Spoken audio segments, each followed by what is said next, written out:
มาหอดแล้วพี่น้องแก่งคันสูงพี่น้องค่ะนี่แก่งคันสูงอำเภอชะโนมานนะคะพี่น้องค่ะอย่างลงมาเขาก็จะมีเห็น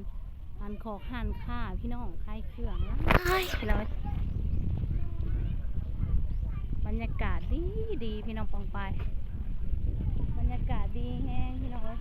เหมาะกับการมาพักผ่อนนะคะพี่น้องเพิ่นก็จะมีเป็นตู่เป็นสีไผ่สีมันนะพี่น้องค่ะนี่แต่ละแพรพี่น้องครับสบายดีเด้อค่ะพี่น้องมาพบพอกันแล้วก็ส่องสาวจิวบานนาเด้อพี่น้องค่ะเดี๋ยวมาเบิ่งกันว่ามื้อนี้สาวจิวมาใส่พี่น้อง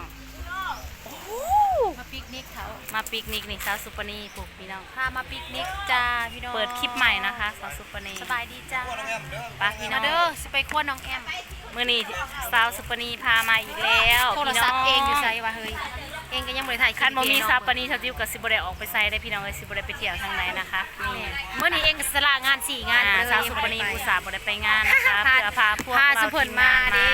ถ้าสาวซุปเปอร์นี่บ่ได้มาเฮาก็คือบ่ได้มานะคะเมื่อวานนี่นะตั้งใจว่าสิมาแต่ว่านี่แต่ว่าเฮารับงานก่อนล่วงหน้าเฮาบ่ฮู้ว่ามันสิมีงานหยักคุกเข่าดิพอดีแลนงานหยักนั้นเพิ่นเปิดวันที่18มีนานะคะพี่น้องค่ะ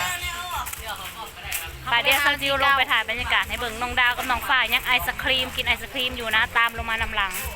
ผู้ใหญ่ใจดีของเราก็นำหน้าไปแล้วนะคะพี่น้องค่ะ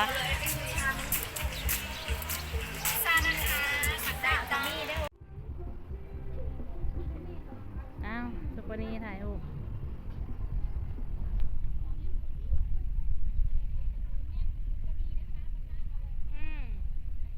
นักร้องฝั่งลาวกับนักร้องฝั่งไทย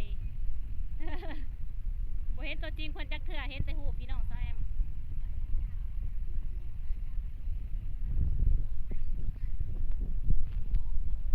เพิ่นมีห่อเสือชูชีพชูเสิร์ฟแล้วพี่น้อง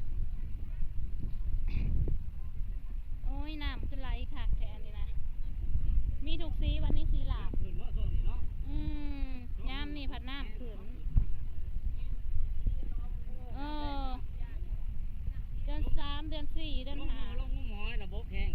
มื้อนี้ลงไปส่งมืออีกมือหาน้ำเพิ่ม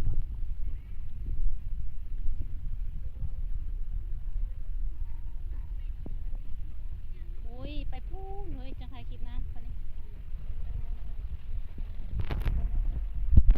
มาเด้อพี่น้องไปอยากมาเที่ยวแก่งคันสูงพี่น้องเอ้ยเลือกตูบแล้วได้ตูบที่เท่าไหร่เธอสั่งอาหารหรือเปล่าเพิ่นสิลงมาเองเอาเมนูลงมาให้เฮาเลือกกันเด้ก็ได้เจนั่นได้กินสั่งแฮมเด้ก็ได้ตูบที่เท่าไหร่15ถ่ายไปทางนี้หรืออันมืดเนาะ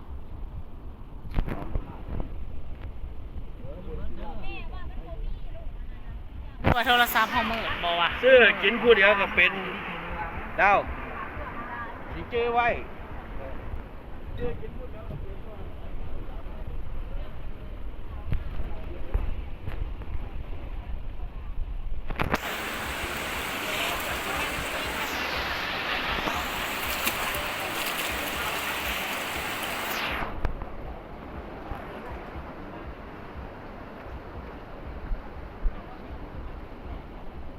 พี่น้องน้ำขึ้นแห้ง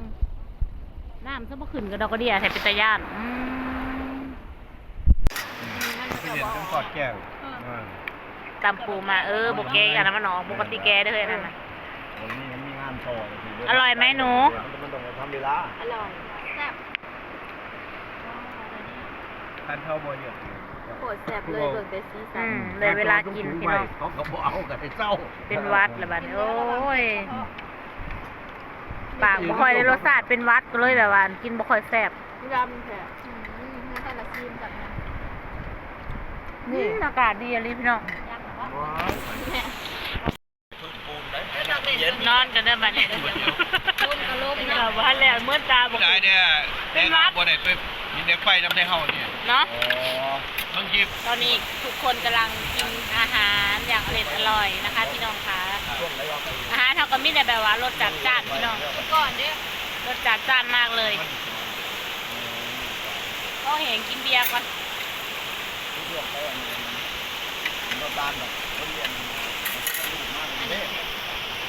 ไปชวนดอกไม้ แซ่บบอยข้าวโพด บแซ่บพี่น้องครับ มาเด้อพี่น้อง เด้อ มากินข้าวน้ำบาก ร้าน โค อยู่ ซุก ทั่ว ข้าวพร อิ่มเอ็มน้องแอม เอ็ม แข่งกัน เป็นน้ำแซ่บๆพี่น้องเอ้ย แข่งสิเป็นน้ำผู้เสิร์ฟผมเป็นน้ำผู้ เป็น แข่ง เป็นน้ำผูแต่งอาหารเว้ยกินแซ่บ เราเป็นน้ำผู้เสิร์ฟ เด็กๆก็กำลังกินกันอย่างอเด็ดอร่อยนะพี่น้องบรรยากาศก็เหมาะกับการมาท่องเที่ยวเหมาะกับการมาพักผ่อนนะคะพี่น้องคะเราอะวันหยุดวันหยังกันแบบพาของครัวมาพักผ่อนกันเลยแต่ว่าโมเหมาะกับการพาเด็กหน่อยมานะคะพี่น้องเพราะว่ามันอยู่นำคลองเนาะเราจิ้วบอกอันนั่นให้เด็กหน่อยมานะพี่น้องเพราะว่าอยากตกน้ำนะโมเหมาะแก่การพาเด็กหน่อยมาเนาะถ้าจะกินใหญ่นะคะพี่น้องเพราะว่ามันอันตรายเขาหักฟ้าบ่ได้เด็กน้อยขี้ดื้อแม่ลูกเด็กแดงพามาบ่ได้เพราะว่ามันน้ำพี่น้องมันน้ำกระไหลเชี่ยวน้ำไหลแห้งได้นี่บ่ได้เลยร้านเอาแห้งร้านท่านพามาบ่ได้เลยอันตรายแนะนำให้แต่ผู้ใหญ่มานะ ย่างอบตย่างมาอะไรก่อนดูบ่มาเอาเยอะกันดีกว่า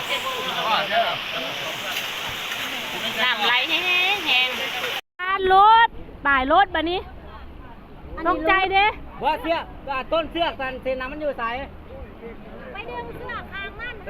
ดึงเสื้อหางนั่นเขา ถูกวัยรุ่น แล้วเอาเสื้อแก้น้ำทั้งนี้น้ำ เบิดพวกวัยรุ่นมันแงงมากบัดนี้ บ่ตั้งมันเวงน้ำมันแห้ง บ่ตูบวัยรุ่น ตูขนาดมันรุดแหลกมันเห็นมันเวงเลย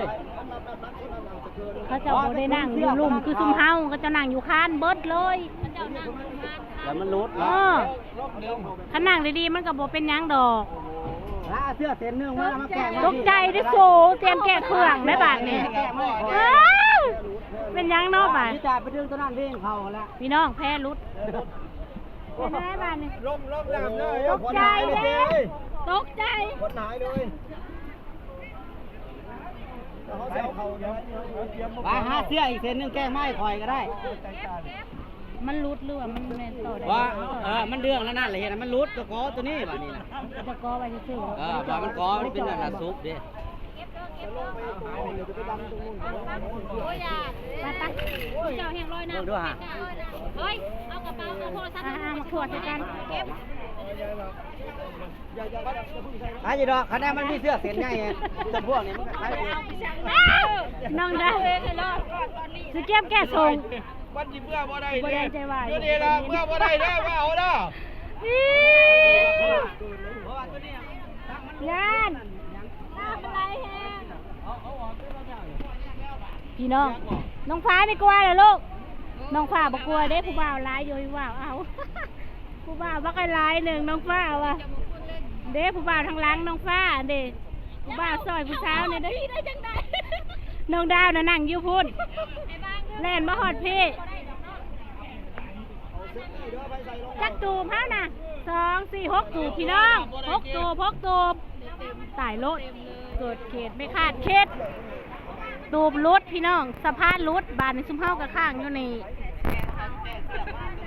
น้องดาวแก่เสือแล้วพี่น้อง มันสิบ่ได้เรียกกู้ภัยบ่นี่ มันเข่าบ่ได้ได้ กู้ภัยบ่เจ้เอาสิดึงกัน มือจนสั่นญาติพี่น้องน้องดาวกินนะ ในใจหวานนั่น เดี๋ยวชูชีพน้องดาวน่ารักมากเลยน่ารักมากเลยตะมุตะมิ จับจะซื้อมากันยังกูแม่พ่อไปได้กับไป มันนักแท้เดี๋ยวนี้นะเต็มอยู่คู่แท้เลย ถ้าเกิดเป็นเหตุฉุกเฉินเกิดเหตุบ่คาดฝันเกิดเหตุบ่คาดคิดพี่น้องเอ้ย ไอหินติดกระดุม มันกินแล้ว มันหักพุ้งแตก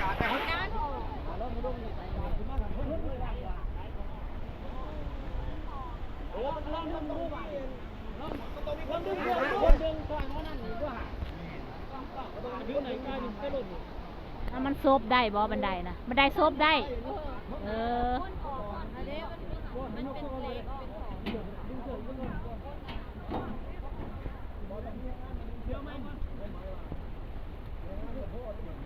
น้ำแห้งบ่อยู่ลูกนะ ไหลแห้งบ่โทษไว้